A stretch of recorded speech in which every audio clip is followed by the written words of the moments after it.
Ready ready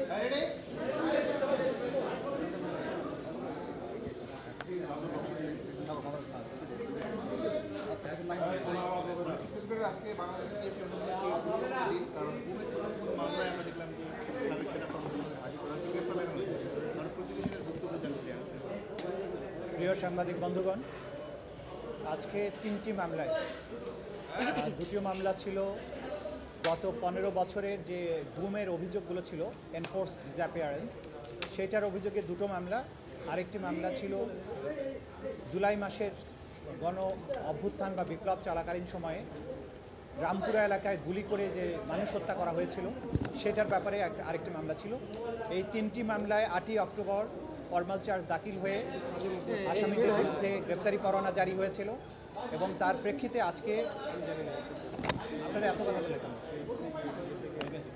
তার প্রেক্ষিতে আজকে এই 3টি মামলার মোট 15 জন আসামিকে আইন শৃঙ্খলা রক্ষাকারী বাহিনীর গ্রেপ্তার করে আদালতে উপস্থাপন করেছিল। গুমের দুটো মামলার মধ্যে একটি মামলা ছিল র্যাপিড অ্যাকশন ব্যাটালিয়নের পরিচালিত যে বন্দিশালা ছিল টিএফআই সেল, সেইখানে কিছু বন্দীকে আটক করে রাখা 2016 সাল থেকে 2024 সাল পর্যন্ত টোটাল এই 14 জন বন্দীকে সেখানে গুম করে রাখার অভিযোগে যে মামলাটি ছিল সেখানে 10 জন আসামিকে হাজির করা হয়েছিল।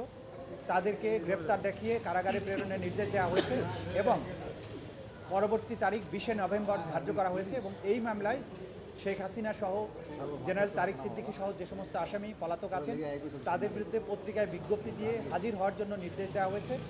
আগামী এক সপ্তাহের মধ্যে এই পত্রিকায় বিজ্ঞপ্তি দিয়ে তাদের হাজির হওয়ার জন্য বলা হয়েছে। পরবর্তী তারিখ নির্ধারণ করা হয়েছে 20শে নভেম্বর। দ্বিতীয় যে মামলাটি ছিল সেটি হচ্ছে জেআইসি অর্থাৎ জয়েন্ট ইন্টারোগেশন সেল পরিচালিত বন্দিশালায় বেশ কয়েকজন ভিকটিমকে 2016 থেকে 2024 সালের আগস্ট পর্যন্ত 5ই আগস্ট পর্যন্ত যাদেরকে বন্দি করে রাখা হয়েছিল 24 জন।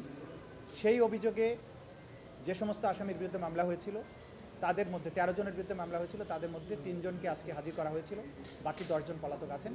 আদালত তাদেরকেও গ্রেপ্তার দেখিয়ে কারাগারে প্রেরণ করতে বলেছেন এবং আগামী 20শে নভেম্বর ওই মামলারও পরবর্তী তারিখ নির্ধারণ করেছেন এবং একইভাবে পলাতক আসামিদের বিরুদ্ধে পত্রিকায় বিজ্ঞপ্তি প্রকাশের নির্দেশ দিয়েছেন 7 দিনের সময় দিয়ে। তৃতীয় মামলাটি ছিল রামপুরায় 18 এবং 19শে জুলাই 2024 সালে গুলি করে, বিশেষ করে ওইখানে কিছু বিজিবি সদস্য যারা গুলি করে আন্দোলনকারীদের হত্যা করেছিলেন, মোট 28 জনকে হত্যার অভিযোগে ওই অভিযোগটি করা হয়েছিল। সেই মামলাটিতেও আসামিদেরকে কারাগারে প্রেরণের নির্দেশ দেওয়া হয়েছে এবং পরবর্তী তারিখ নির্ধারণ করা হয়েছে 5ই নভেম্বর এবং সেই মামলাতেও যারা পলাতক আছেন 2 জন পলাতক আছেন 4 জন আসামির মধ্যে, সেই 2 জনের বিরুদ্ধে পত্রিকায় বিজ্ঞপ্তি প্রকাশের জন্য নির্দেশ দেওয়া হয়েছে। আগামী 5ই নভেম্বর পরবর্তী তারিখ নির্ধারণ করা হয়েছে।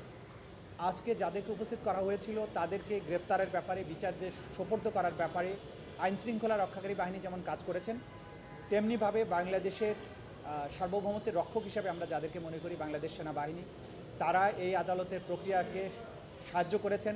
তারা ঘোষণা দিয়েছিলেন যে ল অফ দি ল্যান্ডের প্রতি তারা শ্রদ্ধাশীল থাকবেন, বিচার প্রক্রিয়ার প্রতি তাদের সমস্ত সমর্থন থাকবে। তারা সেই সমর্থন আমাদের দিয়েছেন, আইনশৃঙ্খলা রক্ষাকারী বাহিনীকে দিয়েছেন। এই আসামিদেরকে গ্রেপ্তার করে আদালতে হাজির করার ব্যাপারে তারা সম্পূর্ণ সহযোগিতা করেছেন। এটা আইনশৃঙ্খলা রক্ষাকারী বাহিনীর মাধ্যমে আমরা জানতে পেরেছি। সুতরাং দেশপ্রেমিক সেনাবাহিনীর ব্যাপারে যে সমস্ত অপপ্রচার যারা করেন তাদেরকে আমরা বলবো অপপ্রচার করবেন না।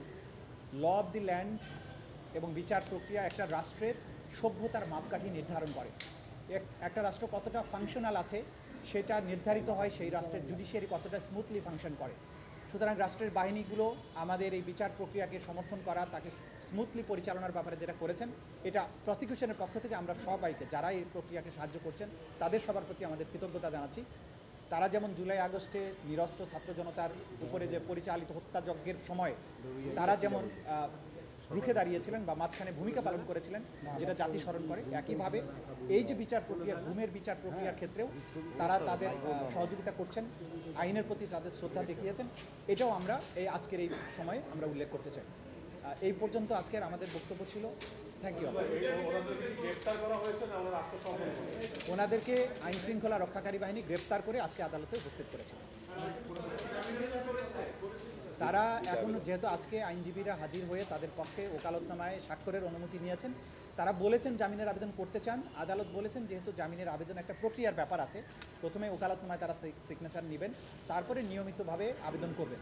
আদালত বলেছেন যে আবেদন থাকলে আপনারা রেজিস্ট্রার অফিসে আইন অনুযায়ী দাখিল করবেন, পরবর্তী তারিখে যদি কোনো আবেদন থাকে তখন সেটা তারা শুনানি করবেন। অনলাইনে শুনানি নিতে পারে, এটা বললো তারা। আর কোনো আবেদনই আজকে দাখিল হয়নি, তারা মৌখিকভাবে আসামিদের সাথে কথা বলার বা প্রিভিলেজ কমিউনিকেশনের জন্য আবেদন করেছিলেন, আদালত সেটা মঞ্জুর করেছেন। বাকি যে সমস্ত আবেদন তারা ফাইল করার কথা সেটা যথাযথ প্রক্রিয়ায় ওনারা দাখিল করবেন, করলে তখন প্রক্রিয়া অনুযায়ী সেটা শুনানি। আইন অনুযায়ী তাদের স্ট্যাটাস নির্ধারিত হবে। আপনারা জানেন যে আন্তর্জাতিক অপরাধ ট্রাইব্যুনালের আইন সর্বশেষ সংশোধিত হয়ে সর্বশেষ যে পর্যায়ে আছে সেখানে যেভাবে বলা আছে যে আসামি গ্রেপ্তার হলে তাদের কি স্ট্যাটাস হবে, আইন নির্ধারিত পন্থায় সেটা নির্ধারিত হবে। আমরা আগেও বলেছি এই ব্যাপারে, আজকে নতুন করে কিছু বলবো। অনলাইনে হাজিরা দেওয়ার সুযোগ আছে কি?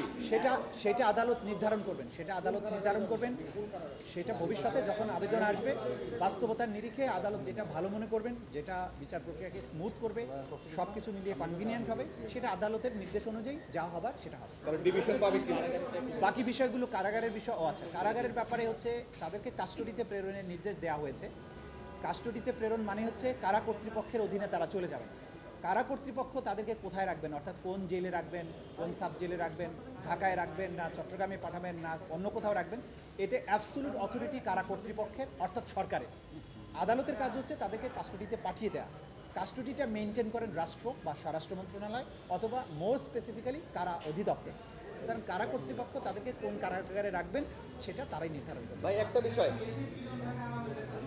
যে এই বিষয়ে যে সুবিধা কারা কর্তৃপক্ষ কোন আসামিকে কি পদ্ধতিতে আদালতে হাজির করবেন এটা ডিসক্রিপশন অফ দি কারা কর্তৃপক্ষ। এই ব্যাপারে আমাদের কিছুই বলার নেই। এইটা দেখেন আইনের মধ্যে যেটা আছে, আমরা সর্বশেষ সংশোধনী অনুযায়ী বলা হয়েছে যখন কারো বিরুদ্ধে বিচার প্রক্রিয়াটা শুরু হয়ে যায়, ফরমাল চার্জ দাখিল হয়, তখন আসলে তিনি আর সার্ভিসে আছেন বলে গণ্য হবেন। এটাই হচ্ছে আইনের ব্যাখ্যা। Thank you. যদি বসে তাহলে তো ভালো হয় আমাদের। আদালত হচ্ছে অনলাইনে কি হয়? অ্যারেস্টেড আসামি আনলে যে কোনো সময় ভাই অনলাইনে কি হাজিরা দেওয়ার সুযোগ আছে?